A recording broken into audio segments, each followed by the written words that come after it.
If you're able to explore the world in your lifetime, it's worth making at least one stop to New York City. Staring out from the top of the Empire State Building, gazing upon the Statue of Liberty, trying to navigate the sheer human pandemonium of Times Square, New York, and especially Manhattan, it is a place that doesn't really have an equal. Some among our viewers will end up adoring it, some will end up despising it, but the vast majority will agree that at the very least, it's good to know what the place is all about.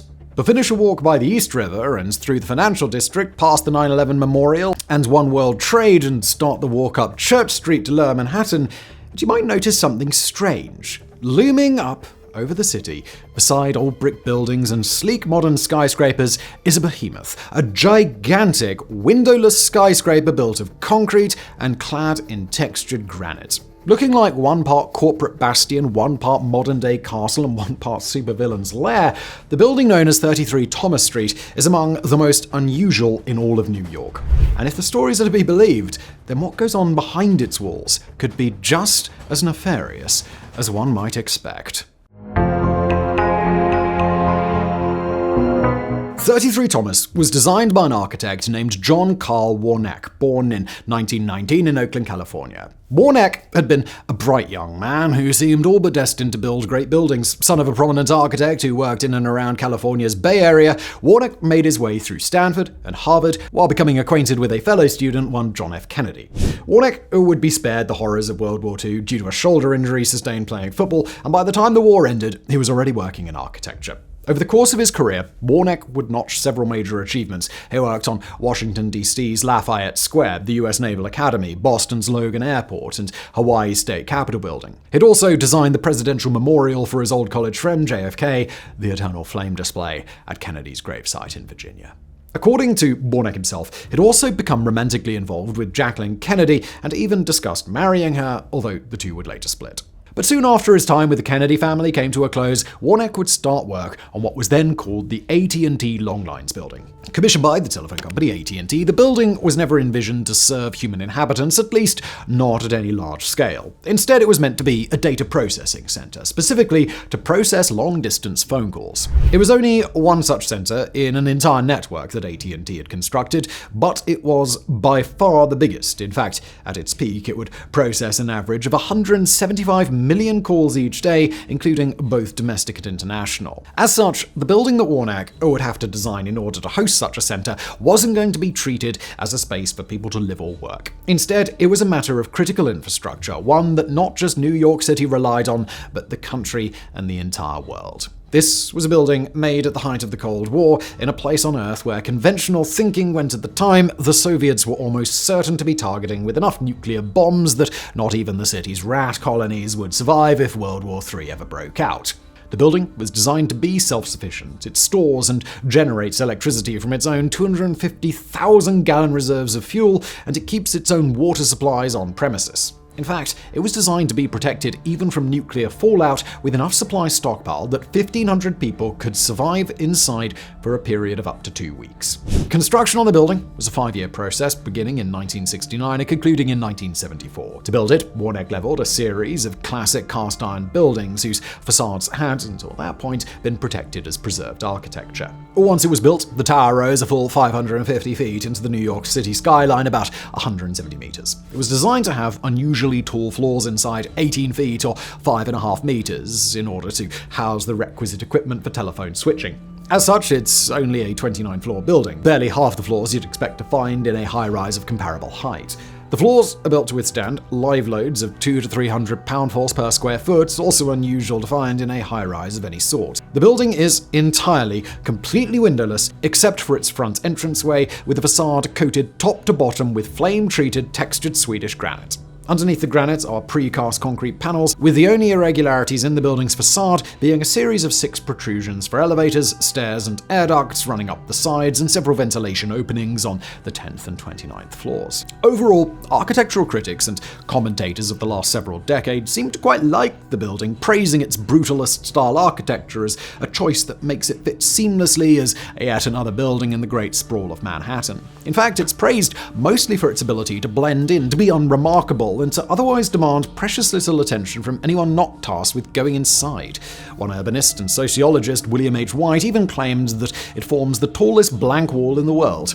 Inside, AT&T claims it still utilizes the building, while Verizon also did work there for a while, but has since ended its time inside those cold and mysterious walls. As for why AT&T says it wanted a building with zero windows to speak of, their answer was twofold: to protect against external threats and to prevent heat from building up inside. As the building's several exhaust ports might indicate, the equipment inside emits quite a lot of heat, and having the building bake in the sunlight for half the day would make matters a good deal worse. With the building so completely self-enclosed, potential for security breaches, terrorist incidents, damage from inclement weather, and heat-related equipment shorts are all a non-issue. Inside, its powerful computers, its switchboards, and its untold thousands of miles of internal cable could live completely uninterrupted in what Warnack's firm itself described as a, quote, 20th century fortress with spears and arrows replaced by protons and neutrons laying quiet siege to an army of machines within. Now, if we had chosen to write and produce this piece in, say, 2015, back when lip-sync battles were all the rage and the world was consumed by watching the rapper Salento, Whip, and also Nene, then we'd probably be wrapping up one of our most open and shut mega projects videos ever. There's a building called 33 Thomas. It makes long-distance phone calls happen. It's kind of creepy. Have a nice day.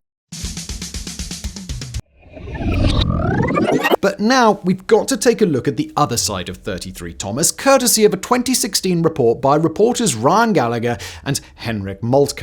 At the time, they were working with a publication called The Intercept. When it was released, Gallagher and Moltke's report dropped a bombshell revelation about 33 Thomas. They confirmed that the official story on the building was what AT&T said at the time, that at least according to the New York Department of Finance, the telecoms company still owned the building and still utilized it for its business needs. But they also revealed that according to The Intercept's own investigation, 33 Thomas was also a surveillance site, a massive and mission-critical spy operation in service to the National Security Agency, or NSA. According to the journalists, 33 Thomas was among the biggest and most important NSA surveillance outposts on American soil, and it was, and perhaps still is, being used to tap into the vast stream of data that flows in and out of the building on a daily basis. The source for the claims was one that most viewers around the world probably still remember: Edward Snowden, former NSA employee who had just blown the whistle on the organization's massive surveillance campaign just a couple of years earlier. Cross-referencing documents from the Snowden dump with architectural plans, public records, and interviews, The Intercept found very little to suggest that the accusation by Snowden was misplaced, and a whole lot to suggest that it was accurate. 33 Thomas wasn't just a relay station, it was a massive operation codenamed Titan Point. According to sources who had worked for AT&T, Titan Point's operations center on its utilization of a so-called gateway switch, a piece of technology that sends domestic phone calls in the US toward countries around the world and sends international calls to their US domestic receivers. The center point of the Titan Point operation is a secure facility built to piggyback off the gateway switch, tapping into the calls that it handles and gathering a hell of a lot of intelligence. Because that relay station handles calls from one of the most important metropolises on Earth, a nerve center for both global finance via Wall Street and global diplomacy via the United Nations, this particular gateway switch handles a hell of a lot of important traffic, and according to the Snowden document dumps, the NSA was on top of it all. Per The Intercept, the NSA has listened in on communications from the UN, the International Monetary Fund, the World Bank, close US allies like Germany, Japan, and France, and a total of 35 other global nations at a bare minimum. A deeper dive into the Snowden files reveals a more intimate understanding of what goes on at Titan Point. The outfit cooperates with not just AT&T, the company with a long history of collaboration with US intelligence, but also a range of other companies covered by code names and locations of subsidiary spy outposts that the documents imply might be within New York City, although it's impossible to say for sure. AT&T's codename, Lithium, has become known. Also revealed via Snowden's document dump was a program called Skid Row, which listens in on satellite communications, probably using AT&T's many satellite dishes on the building's roof. According to the American Federal Communications Commission, or FCC, 33 Thomas is the only place in New York where AT&T runs satellite communication stations, again indicating just how much data is probably routed through this single building.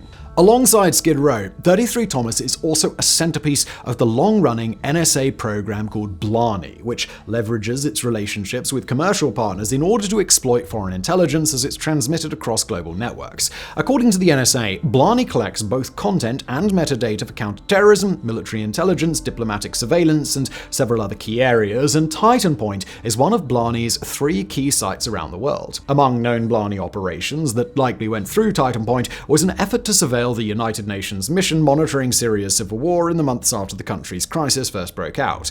Per The Intercept, that data was then provided to a now infamous NSA program, X-Keyscore, a mass surveillance system that places people's emails, internet chats, passwords, browsing histories, and more all at the NSA's fingertips. Finally, the Snowden documents revealed just how much of a priority this listening post is for the US government and the intense secrecy with which it's guarded. In particular, the identifying information of the NSA's partner corporations was guarded by a security classification higher than the top secret clearance that Snowden held under the moniker of exceptionally controlled information.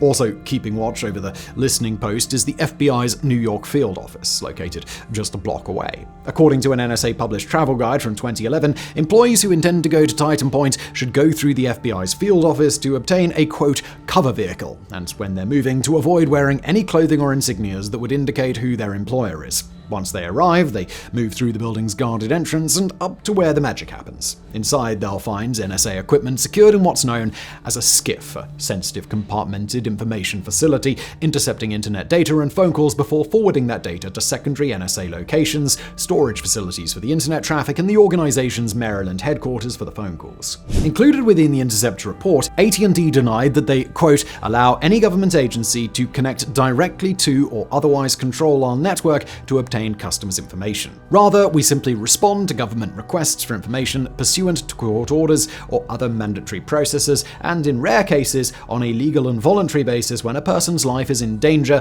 and time is of the essence, like in a kidnapping situation. The same spokesperson who provided that statement, a man named Fletcher Cook, also stated that the NSA does not have access to any secure space inside, quote, our owned portion of the 33 Thomas Street building. That sentence should raise a few eyebrows, and it did. When asked whether any room within 33 Thomas was a secure NSA space, another spokesperson referred only to some old paperwork filed with New York City, indicating that AT&T owns 4 total floors of the building, which the New York City Department of Finance then directly contradicted, saying that AT&T owns the entire building.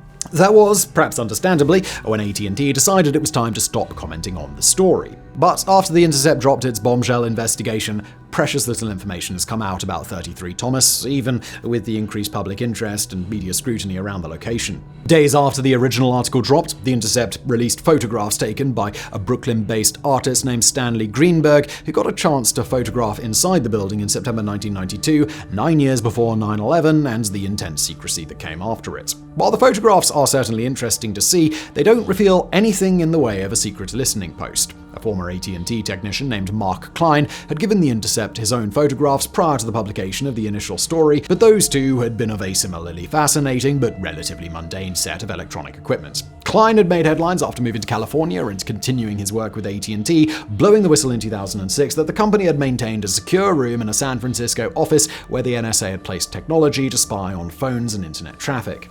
But as for what went on at Titan Point, Klein found out after The Intercept's investigation, just like the rest of us.